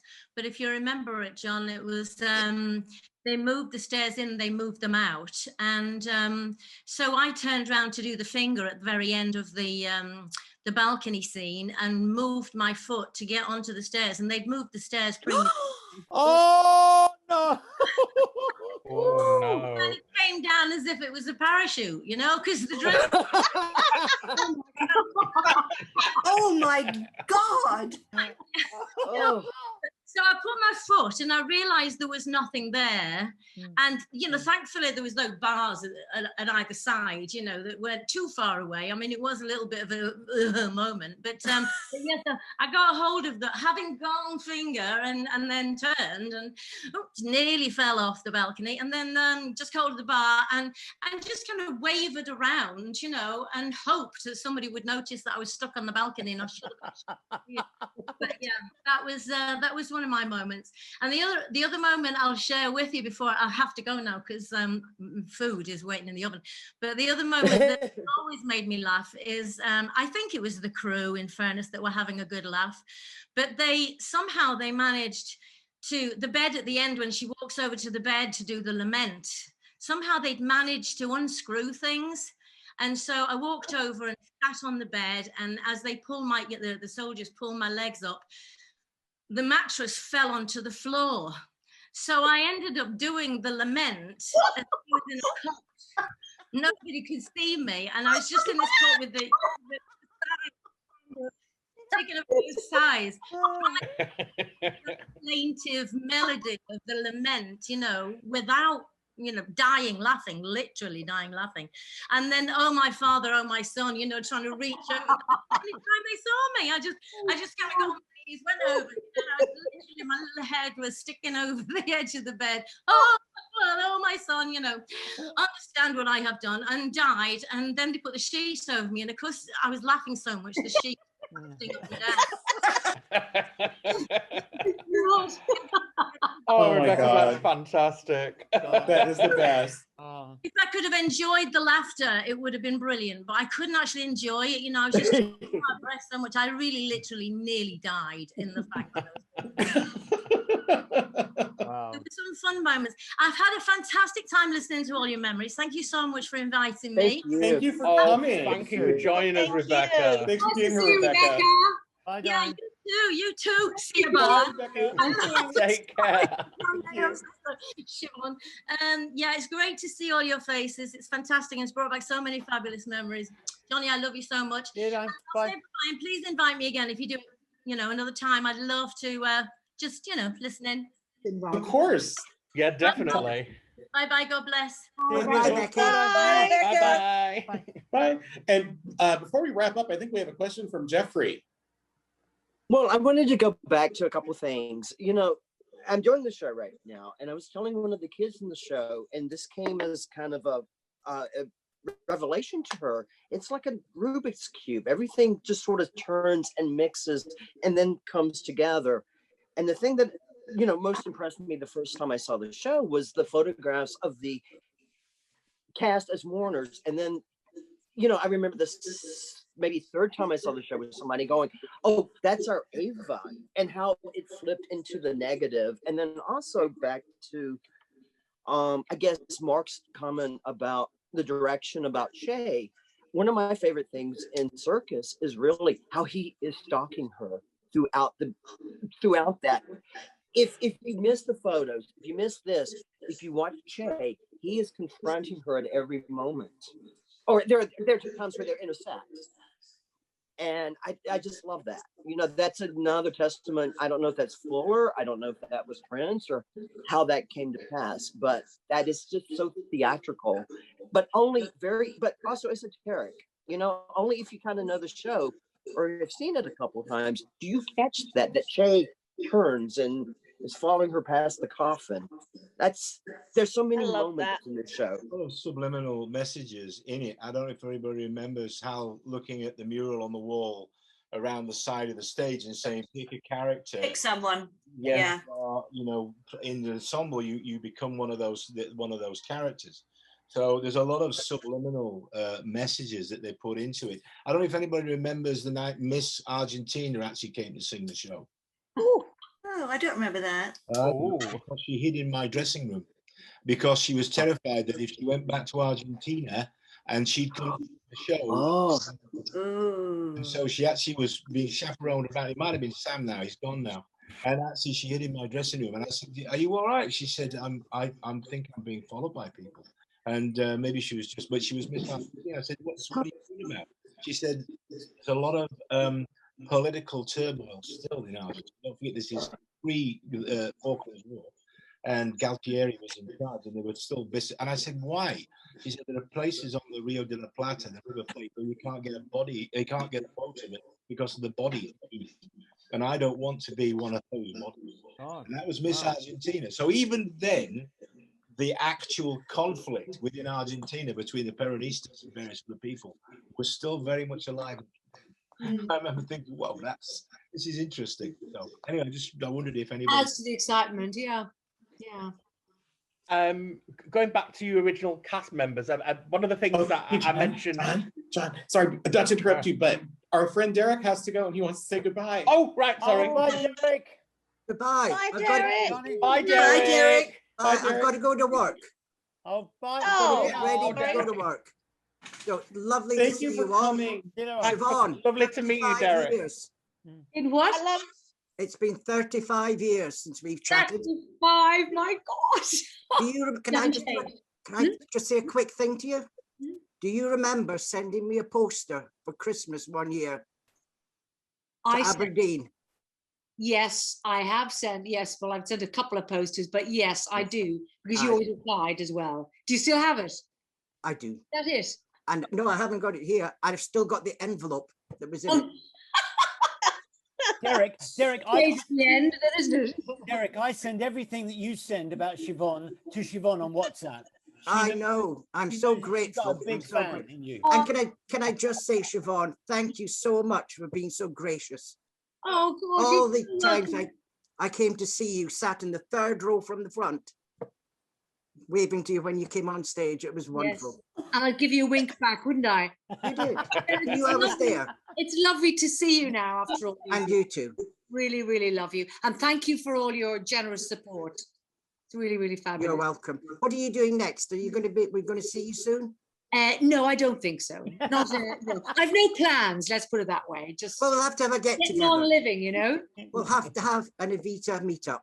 That would be lovely. I mean, any kind of meetup. Johnny, that's your next project. All right, okay, fine, all right. Okay. All right, guys.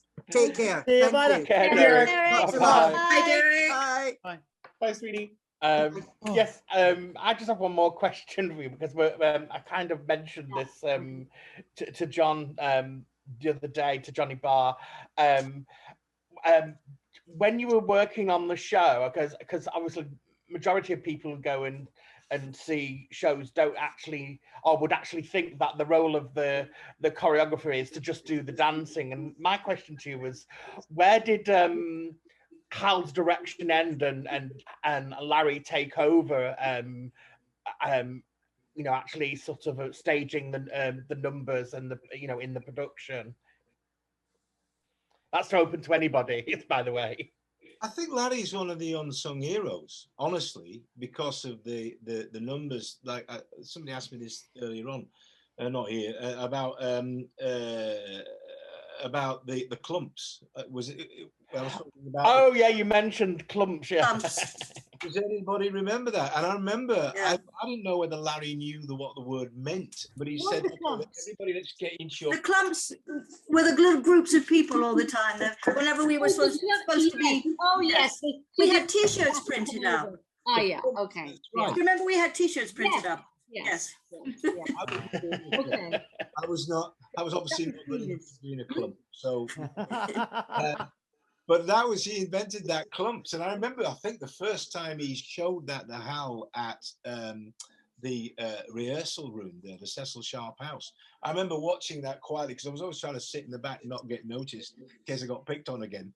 and just quite excited about there. And thinking that is sheer genius.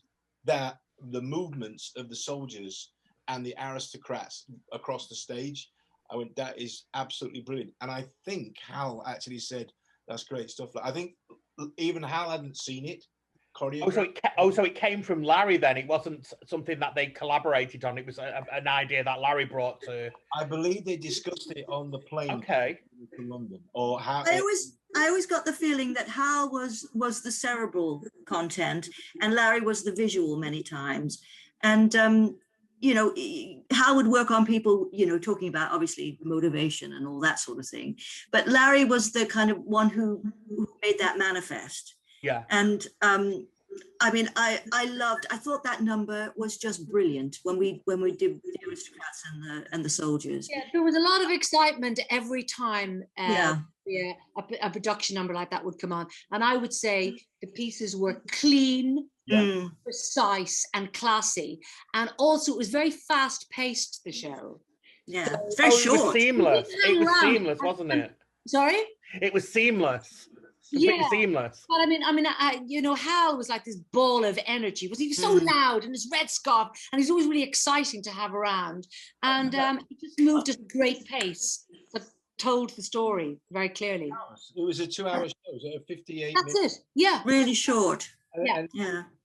Hallelujah, bringing that back, eh? That's still going to be. That's the first thing. Oh, Jesus.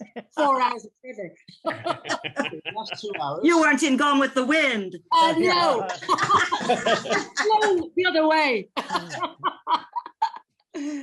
Yeah.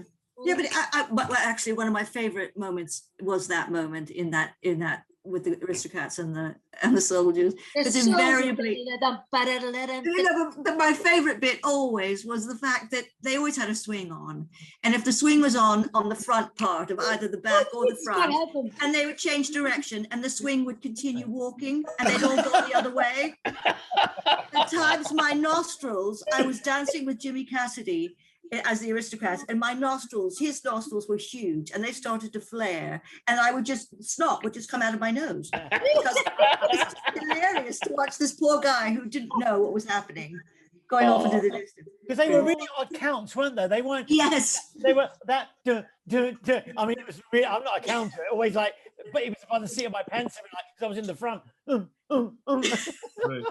Also, even the beautiful style of the waltz for Shay and Ava. Yeah. The lighting in that, the costumes. Always like sort of a classy black and white movie.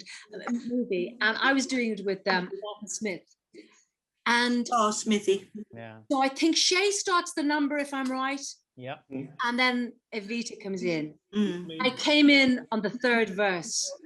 And we sang the third verse. So I threw him. He couldn't get back. I repeated the third verse 3 times. So as you're walking around, he's going, and then what the fuck? And tell me, oh, Jesus.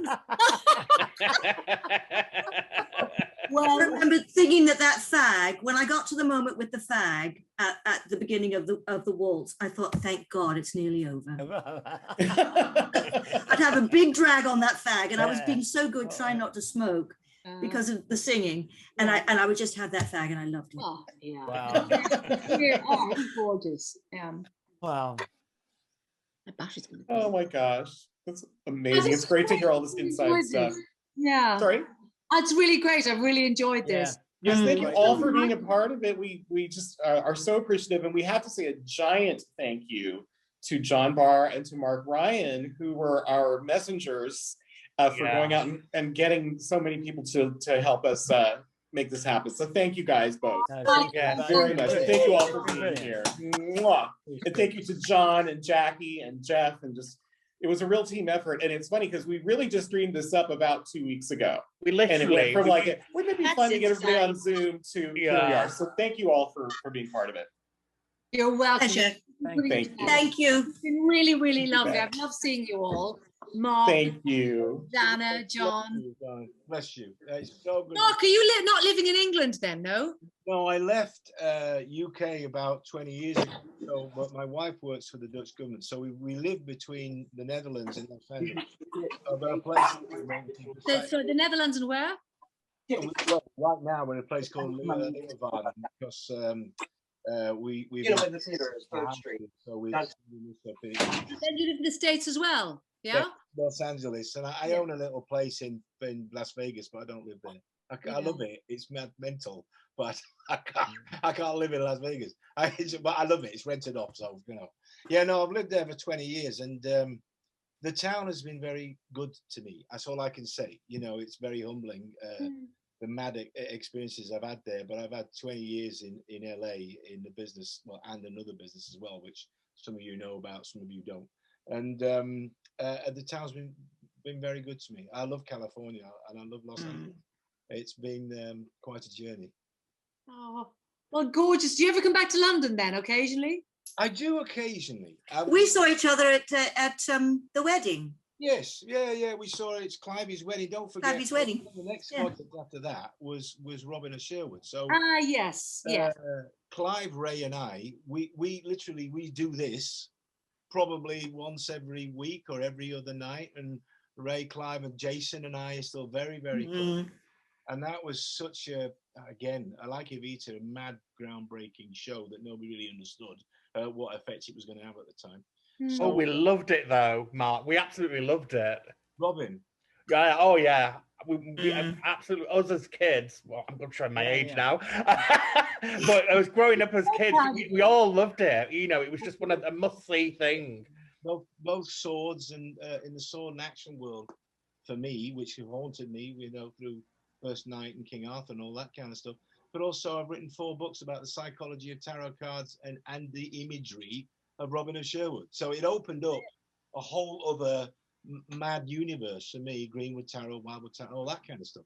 Wow. But no, amazing. Siobhan, I've been, thank you for asking.